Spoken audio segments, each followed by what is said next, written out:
I want to talk about the mechanics of picking, how to hold the pick, how to move it, angles, that kind of stuff. I hope it will help you get the sound that you want out of your picking. When I first started playing guitar, I held it almost backwards to how I hold it now. I used to hold it with 2 fingers and my thumb, and in order to get a good angle on the string, which you need for it to go over quickly, I would sort of angle it back like that. And it sounded good, but it started to hurt my thumb because it was pushing the thumb back into my hand. So after 8 years of that, I completely turned it around and decided to hold it on the side of my first finger. And in order to make that happen, the thumb has to bend forward and the first finger has to pull back. And you can see how if my finger continues to pull back, the thumb angles more and more. So really, where this first finger is controls the angle of the thumb.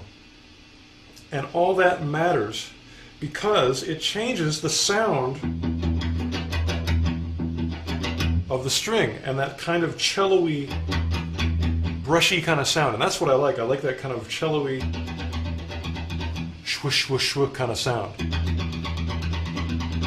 If it's too parallel with the string, that disappears. You can hear it. But as I angle it, you begin to get that nice little brushy, scratchy sound. And if I have any advice for most people when it comes to picking, it has to do with the tone of the string. And if you just use your ears, the ears are just as important as your fingers, to just slightly change that angle until it really sounds good, it really sounds like a good tone.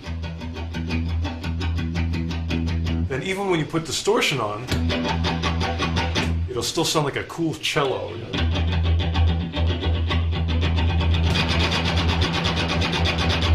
Obviously I'm not picking hard, but with a lot of distortion, if you pick hard, it just gets messy. And we want this to be nice and clean and controlled.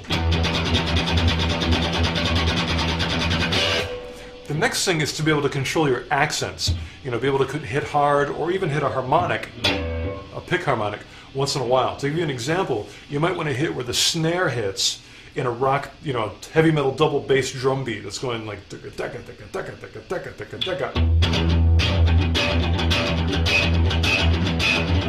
and I'm trying to accent where that snare drum would be.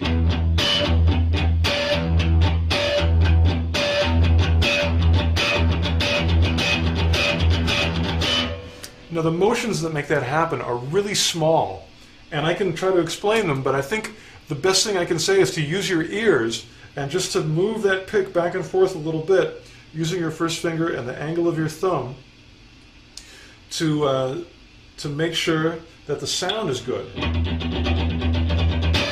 And then I'm using a little bigger motion to get that nice pick harmonic. You can try other strings. That is a lot more aggression than just the notes by themselves unaccented. That still sounds good, but I like when you can accent with the snare and go daga daga daga daga. That's when your head starts moving. Now I'm just doing open strings now. Obviously you can throw in more complex things with the left hand. You know.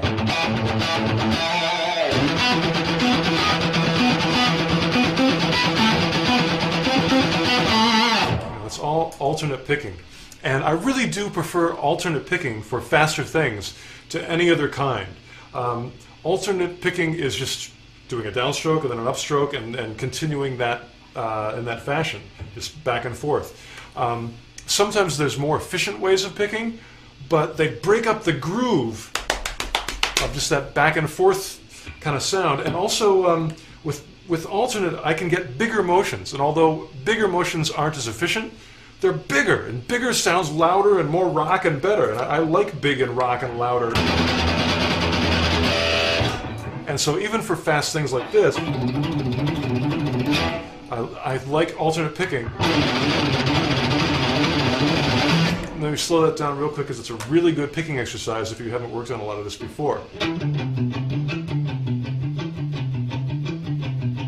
The key to life here is that the high E is an upstroke. And then the next string is a down. And every time you come down to hit that high E, it's going to be an up. Up, up, up. And again, as you do this, of course you want to be able to make it faster, but also really listen to what the tone of the strings are doing. You can listen as I slightly change the angle to how the sound changes.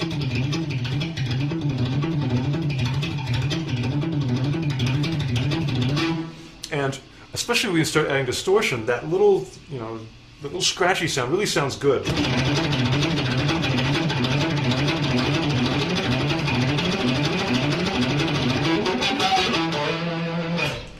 Also, please, don't do what a lot of beginners do, which is to just make your left hand do something that is slower than the right hand. I really want you to sync up the hands, and don't cheat and play 3 notes and pick really fast. It sort of gets the effect, but personally I can't go there. I really want my 2 hands to lock up and be synchronized and be dead on accurate. To me, that's metal.